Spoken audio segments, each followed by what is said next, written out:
लाभ बढ़ा होगा। दिया जाएगा। चलिए, श्री जेटी नाम ग्याल जी, बहुत बहुत धन्यवाद बहुत बहुत जी। सभापति महोदय।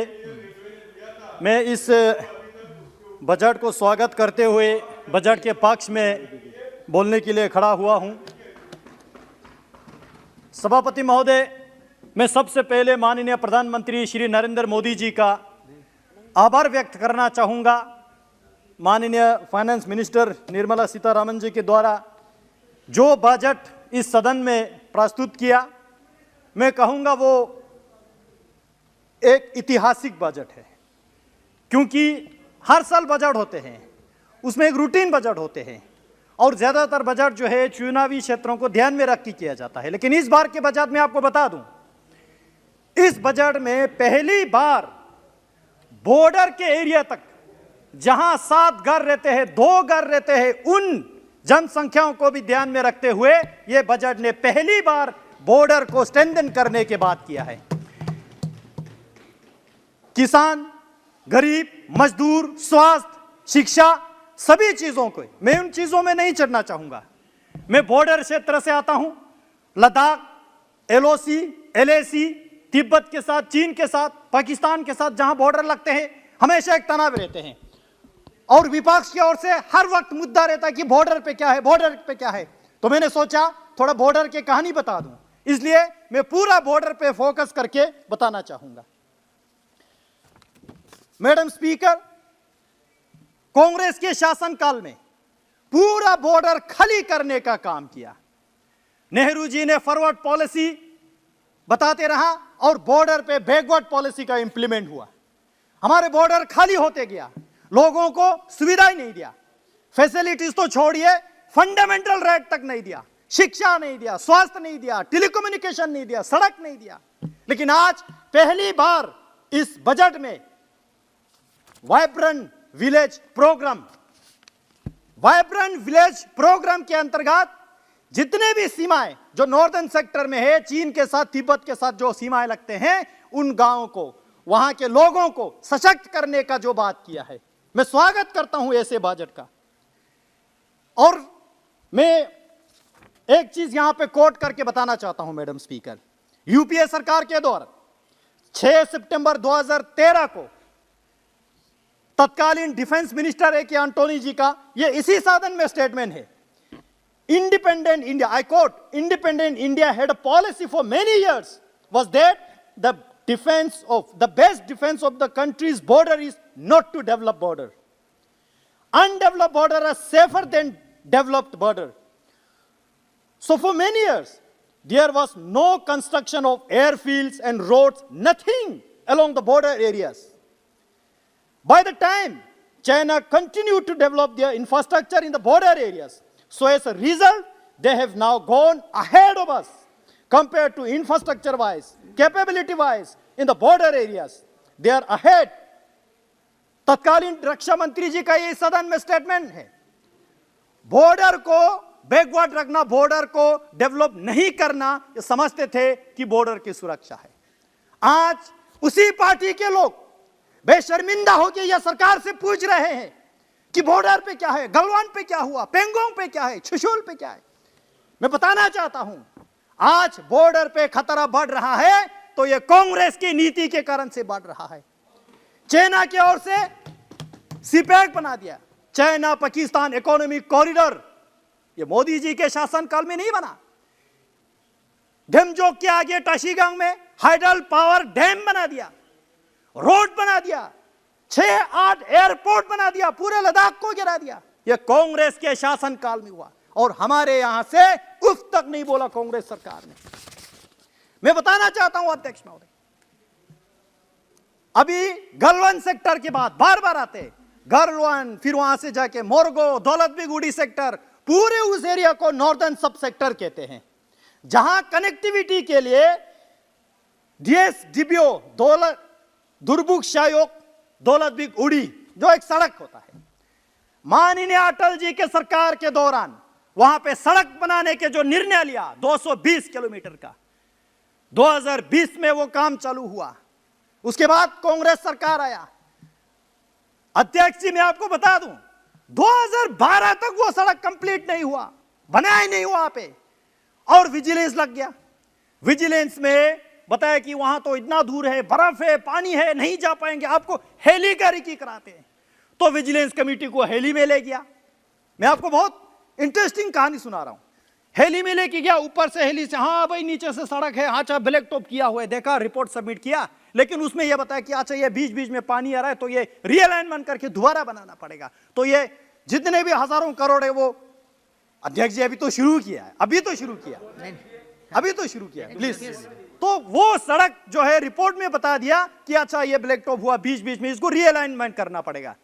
मैं आपको बता दूं अध्यक्ष महोदय, सड़क बने ही नहीं, नीचे ब्लैक टॉप के जगह कंबल बिछा दिया इन्होंने, कंबल बिछा दिया। आप यकीन करोगे, कंबल बिछा के वो आज भी, मैं वहां सहयोग जाता हूं, दुर्बुक जाता हूं, टंग से जाता हूं, लोगों से मिलता हूं, वही लोग जो ग्राउंड की हकीकत कहानी मुझे बताते हैं, संसद जी ऐसा होता था। लेकिन आज 2014 में मोदी जी की सरकार आए, तब से उस काम में रफ्तार पकड़ा, नए सिरे से शुरू किया। 2017 तक दौलतबीगुड़ी सेक्टर तक 220 किलोमीटर का सड़क चकाचक बना दिया। 2019 में माननीय रक्षा मंत्री राजनाथ सिंह वहां जाके 500 मीटर के गलवन घाटी के सामने एक ब्रिज का इनॉग्रेशन होता है। यह बॉर्डर का इंफ्रास्ट्रक्चर नहीं है क्या? उस रोड के समेत 37 ब्रिजेस जो स्ट्रेटेजिकली बहुत इंपॉर्टेंट है। मैं बताना चाहता हूं यह हो रहा है बॉर्डर में। ये बार बार पूछ रहे हैं कि बॉर्डर में क्या होता है। PP-14 गलवन घाटी बार बार चर्चे में आते हैं। मैं बताना चाहता हूं गलवन घाटी बहुत बड़ा इलाका है।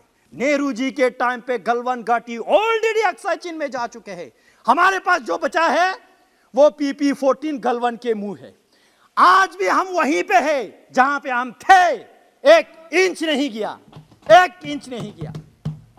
मैं बताना चाहता हूं अध्यक्ष जी आपको, पूरे बॉर्डर क्षेत्र में लुकुंग से लेके स्पंगमिक, मनमेरा, खक्ता, छुशुल, जिन गांव का मैं नाम ले रहा हूं, पेंगोंग झील के सामने किनारे वाले हैं, सड़क ही नहीं थे। आज माननीय मोदी जी ने CRF के फंड से, PMGSY के फंड से वो सारा ब्लैक टॉप हो चुका है। ये हो रहा है बॉर्डर में। छुशुल जहां पे नए 1962 में रिजंगला वार बहुत एक प्रचलित है, बहुत फेमस है, उस छुशुल में आज 4G से ज्यादा स्पीड में टेलीकम्युनिकेशन वहां नेटवर्क चलता है। यह हो रहा है बॉर्डर पे। आज बॉर्डर इंफ्रास्ट्रक्चर डेवलप करके अपने सीमा सुरक्षा बढ़ा रहा है। छुशुल से और एक चीज मैं बताना चाहता हूं, वहां पे रिजंगला मेजर शतन सिंह जी के समेत 114 कुमाऊं के जवानों ने शहादत दी, बलिदान दिया 18 नवंबर 1962 में। कांग्रेस के तत्कालीन सरकार ने माना ही नहीं। बहुत दुख होता है ये बताते हुए, बहुत दुख होता है। वहां पे 18 नवंबर 1962 के सुबह युद्ध हुआ, हमारे 114 जवान शहीद हुआ। 4 महीने तक कांग्रेस ने उसका पूछताछ नहीं किया। मना की दिल्ली सरकार ने, कहीं भाग गया होगा, सरेंडर किया होगा, युद्ध का मैदान छोड़ दिया होगा। पूरा बर्फ पड़ा, विंटर में बर्फ में सारे हमारे वीर जवानों के लाशें ढक गया। धीरे धीरे बर्फ पिघलते गया। हमारे वहां जो भेड़ बकरी पश्मीना गोट चराने जाते थे उन लोगों ने दिया, अरे ये तो लाश है, ये तो हमारे फौजी का है। तब जाके पता चला हमारे भारतीय सेना ने 1 इंच तक नहीं गवाया।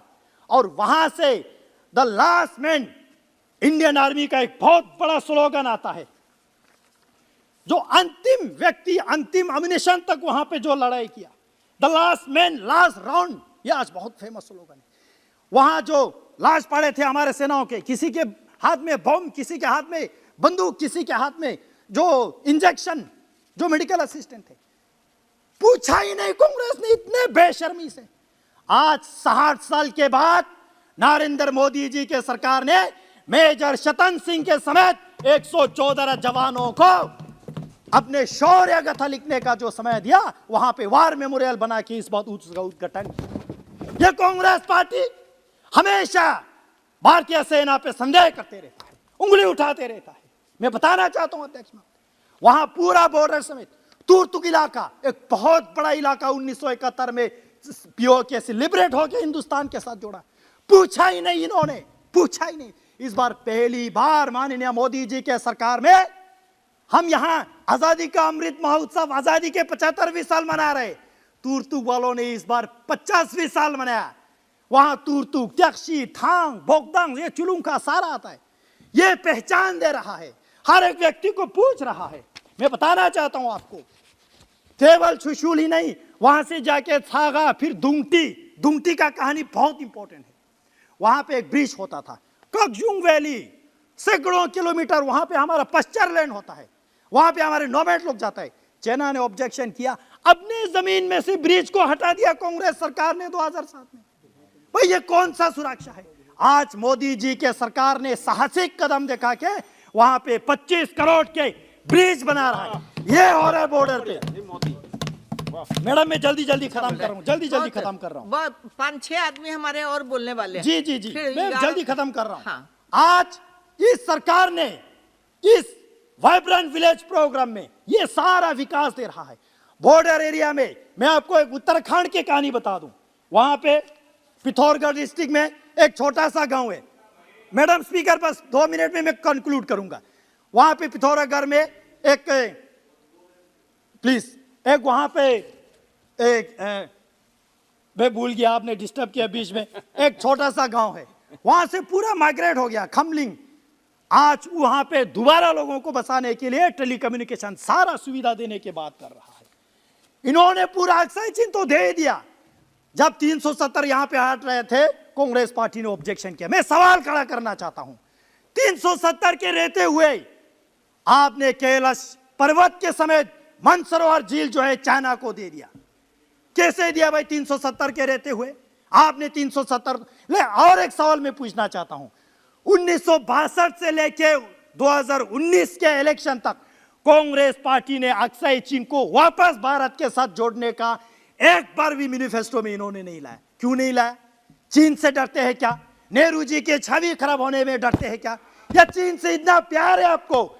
सुनो, आपको बॉर्डर पे सुनने में बहुत तरसते हैं ना। सुनो, मैं बता रहा हूं आपको अध्यक्ष जी, ऐसे बहुत सारे योजनाएं। आज मैं यहां पे मांग कुछ रखना चाहता हूं टूरिज्म इंडस्ट्री को लेके। पूरे बॉर्डर एरिया जो है आज मोदी सरकार ने टूरिज्म के लिए खोल दिया। सियाचिन बेस कैंप तक मैंने खुद वहां पे ग्रुप लेके गया, त्यक्षी थांग तक, द्रास की मुश्को वैली तक, हुंदरमन तक, डेमजोक, उमलिंग ला पास, हाईएस्ट मोटरेबल रोड तक। लेकिन साथ ही साथ पिछले 3 साल कोविड के चलते हुए लद्दाख के टूरिज्म इंडस्ट्री को बहुत लॉस हुआ। मैं आपके माध्यम से सरकार से निवेदन करना चाहता हूं, उनको रीएस्टेब्लिश करने के लिए इंसेंटिव कुछ दे। अध्यक्ष जी, हमारे लद्दाख में आईटीबीपी का जितना भी बॉर्डर आउटपोस्ट है, वहां पे नेटवर्क की जरूरत है, वहां पे इलेक्ट्रिसिटी की जरूरत है। सरकार उस तरफ भी तवज्जो दे। बस मैं खत्म कर रहा हूं, मैं खत्म कर रहा हूं। को भी बोलना है। अध्यक्ष जी, श्री राहुल कसवा जी, ऐसे सरकार ने जो पूरे लद्दाख को एक बार फिर से सार उठाने का काम दिया, और इस बजट में 5,958 करोड़ फिर लद्दाख को दे रहा है। इससे सौभाग्यशाली हम क्या होना चाहिए? लद्दाख के हर एक व्यक्ति आज गौरवान्वित महसूस करते हैं। हम बॉर्डर के चौकीदारी करेंगे, देश के लिए मर मिटेंगे। कांग्रेस की तरह अपने देश को नीलाम होने नहीं देंगे। यहाँ पे कांग्रेस के लीडर ये सवाल खड़े करते हैं, मोदी जी ने इस राष्ट्र को, भारत को 2 राष्ट्र। मैं बताना चाहता हूं, कांग्रेस ने मोहम्मद अली जिन्ना जी ने 2 नेशन का थ्योरी दिया। कांग्रेस मोहम्मद अली जिन्ना से इंस्पिरेशन लेते हुए और 2 कदम आगे बढ़ा। इसी भारत को उन्होंने 3 टुकड़े किया। बस लास्ट पॉइंट 3 टुकड़े किया।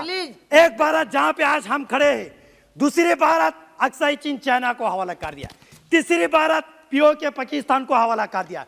कांग्रेस पार्टी बेशर्मिंदा से आज सरकार के नियत और इंडियन आर्मी के शौर्य गाथा पे सवाल खड़ा कर रहा है। मैं आपको बहुत बहुत आभार व्यक्त करता हूं, और इस बजट को मैं स्वागत करता हूं। बहुत सारी बातें आ गई। हमारा देश आजादी के 75वें वर्ष में प्रवेश